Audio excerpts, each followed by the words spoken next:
Cidadão Natureza no projeto Rio de Janeiro, Cidades Maravilhosas, está aqui em Conservatória, distrito de Valença. Aqui é onde se inspira, onde se transpira, aonde se respira poesia e música.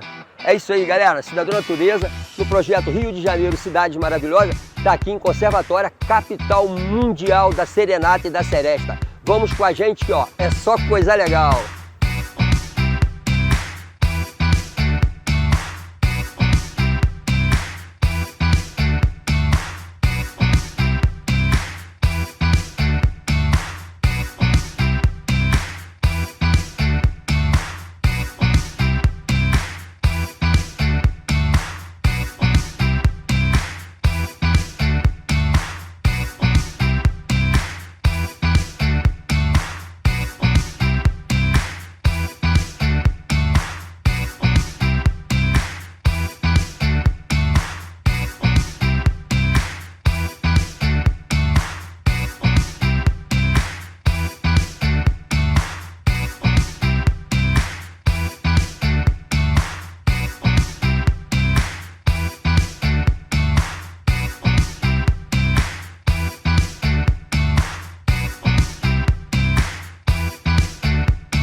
Estamos aqui na Pousada da Moras com a Deolina Saraiva, escritora e empresária.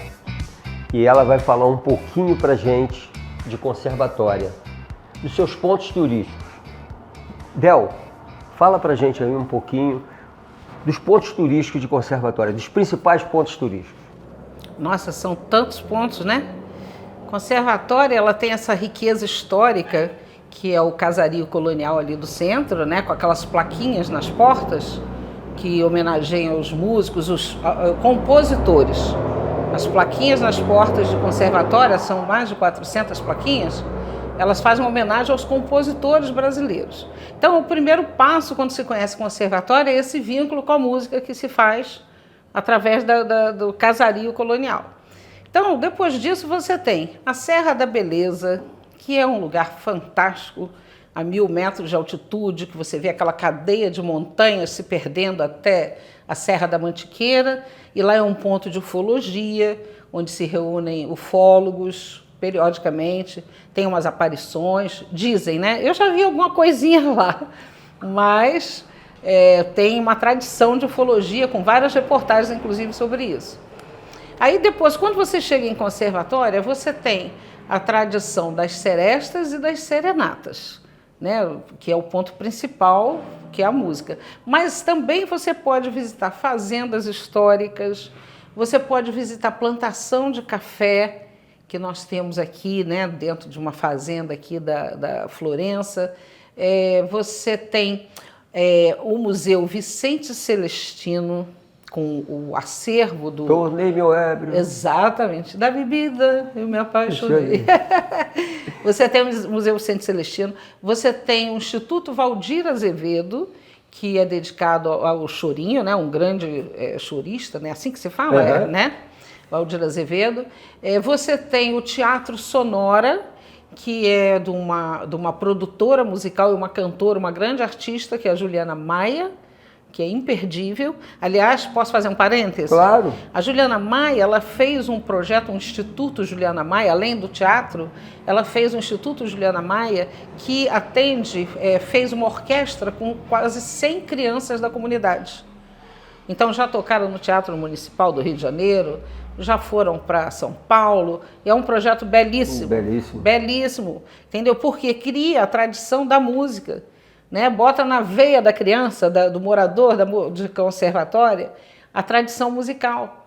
Então a criança já se entrosa, já se enquadra nessa vocação, nessa cultura musical de Conservatória. E há quantos anos, como começou essa história de conservatória, capital mundial da seresta e da serenata? Olha, existem várias teses e histórias sobre isso. Fez 146 anos, se eu não me engano, ou 147 anos de tradição esse ano das serenatas. O que é a serenata? É a música tocada no sereno, na rua. Isso. A seresta é no ambiente fechado. Seresta, sarau, que você faz, aquela cantoria. Mas a serenata, a cidade tradicional da serenata é conservatória. Entendeu? Que os músicos se reúnem, não ganham nada por isso, fazem isso por amor à arte e saem pelas ruas. E uma coisa importante de falar, o fecho de ouro do encerramento do movimento musical de conservatória é a solarata nos domingos de manhã. Ali as pessoas se reúnem na Rua do Meio, que é onde tem a estátua do seresteiro, e cantam sem microfone, sem som, e é um entrosamento, porque canta músico da terra, canta turista, e todo mundo participa desse fechamento musical de conservatório. Então, resumindo, a gente tem movimento a partir de quinta, na sexta sai a serenata nas ruas, no sábado tem seresta na Casa da Cultura, tem chorinho na praça, e domingo tem serenata de novo no sábado à noite, e domingo é a solarata na Rua do Meio, a Rua da Estátua do Seresteiro. Então você me pergunta a tradição. Conservatória, o nome, na realidade, não tem nada a ver com música. A origem de conservatória em Portugal, essa palavra é uma designação para um tipo de cartório de populações. Então aqui no século XVIII, 1800 e pouco, século XIX, né? Chamava-se Conservatória dos Índios Araris, porque havia um aldeamento aqui de índios araris. Então, o primeiro local, o primeiro nome era isso, Conservatória, porque vindo de Portugal, isso da época dos portugueses. Depois, os índios sumiram, foram dizimados. Não me pergunte, porque aí a gente vai entrar numa parte mais... deixa isso para lá. E aí veio o curato de Santo Antônio, virou Santo Antônio do Rio Bonito, porque é um rio que passa aqui pela cidade. Quando foram refazer algumas cidades, o mapa aqui do estado do Rio, alguma coisa assim, tinha muito Santo Antônio. Eu estou grosseiramente resumindo uma história que é muito mais profunda do que isso. Mas havia muito Santo Antônio. Então foram buscar o nome de origem. E havia Conservatória dos Índios. Não tinha mais índios. Vamos botar Conservatória? Foi daí que surgiu. Então, a história de 140 e tantos anos aí da serenata, diziam que tinham um padeiro que tocava violino. Schmidt, não é? Schmidt, exatamente.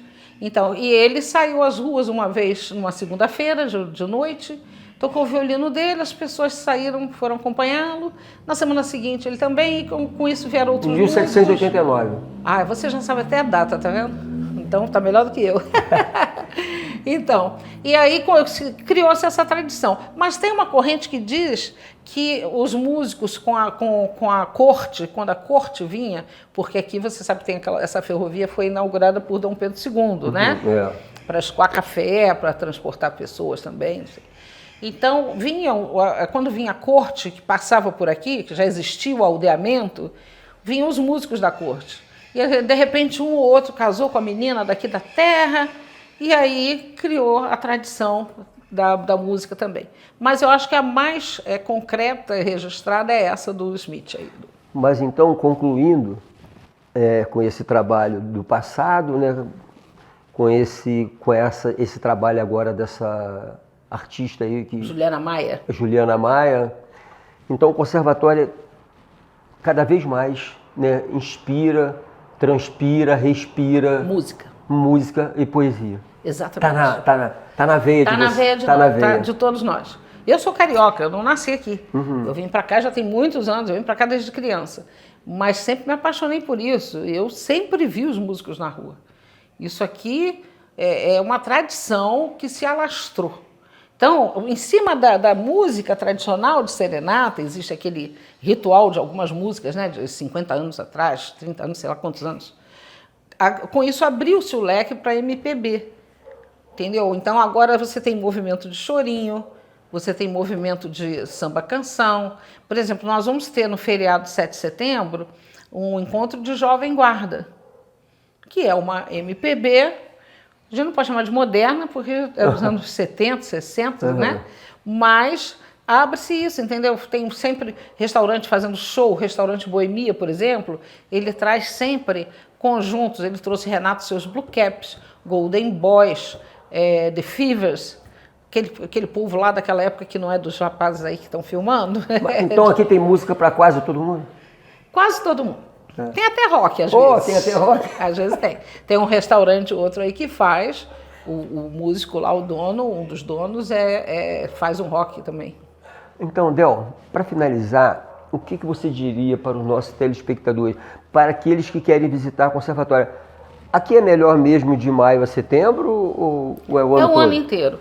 É o ano inteiro porque música não tem estação.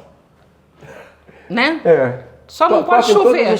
Se chover, o músico não vai para a rua. Mas eu acho uma coisa importante para também a gente ressaltar que você deve ter reparado. Você não vai ver grade nas janelas, você não tem pedinte nas ruas, entendeu? Você não tem flanelinha, aqui não tem desemprego. Então a gente não tem violência. A gente vive num paraíso. Conservatório, não sei se é a música que cria essa proteção, né? Que é mágico, né? Uma coisa, mas é uma cidade que eu recomendo, como eu recomendei para mim, para minha vida, né? Para a pousada que eu construí aqui, que foi um sonho, e recomendo para as pessoas. Tem um turismo muito abrangente, muito bonito. Bem, gente, já está quase chegando no final aí desse bate-papo com a Del aqui.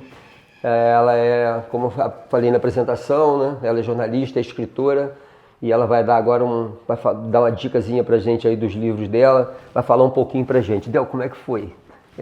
O que te inspirou a escrever esses livros aí? Pois é, então eu tenho 5 livros publicados, todos estão tanto em e-book quanto em papel, impresso, né? Eu sou escritora independente, mas por ser jornalista, por ter trabalhado anos na profissão, que era uma coisa que eu sempre quis fazer, que eu gostava de escrever, quando eu me aposentei do jornalismo e parti para a pousada, e depois que eu me aposentei da pousada, que eu arrendei para minha filha, aí eu me dediquei às escritas. Já tardiamente, né? Sim. Mas tem o primeiro livro é A Casa de 365 Janelas, que é um livro, uma ficção, sobre uma história real de uma fazenda de reprodução de escravos aqui no Vale do Café. Eu tenho um outro livro que é Histórias que nem sempre as mães contam, que é um livro de contos. Eu tenho um livro que se chama Bolo de Cenoura, que é um romance que envolve fidelidade, infidelidade, umas coisas assim. Eu tenho um livro também que é sobre inteligência artificial, futurista. Então eu fiz um livro de 200 anos atrás e fiz um livro que se passa em 2034, 2037. Então todos na internet. Del, todas as vezes que eu faço um programa, eu sempre gosto de deixar um recado para o nosso telespectador. É o quê? Quando chegar numa cidade, ele procurar um guia de turismo, uma agência de turismo, alguém especializado, entendeu? Porque, vamos dizer, tu vai fazer um passeio aí, sabe? Um passeio ecológico. Pô, se você não conhece a trilha, pode ser perigoso, tá certo? Tá certo. Você com um guia, você vai ser, ele conhece a história da cidade, você tá passeando sobre a Mata Atlântica, ele vai te contar a história da Mata Atlântica, vai te apresentar, né, a natureza, as árvores, as palmeiras, as orquídeas e etc. E então você vai fazer uma viagem mais enriquecedora e com segurança. Então, para a gente, fala para os nossos espectadores, Del, como que eles podem pesquisar para poder chegar aqui e encontrar pousada, restaurantes e tudo que ele precisa para ter uma viagem feliz. Então, nós fizemos aqui, eu produzi um site com a ajuda do comércio local, dos empresários, da hotelaria, e que lá tem tudo, tem a história, tem onde ficar, tem o que fazer, tem indicação de guias, que o site se chama www.conservatoria.tour.br, tá? Aí quem acessar esse site tem todas as dicas lá, com telefone, com vídeos, com tudo. Então, vamos com a gente que é só coisa legal.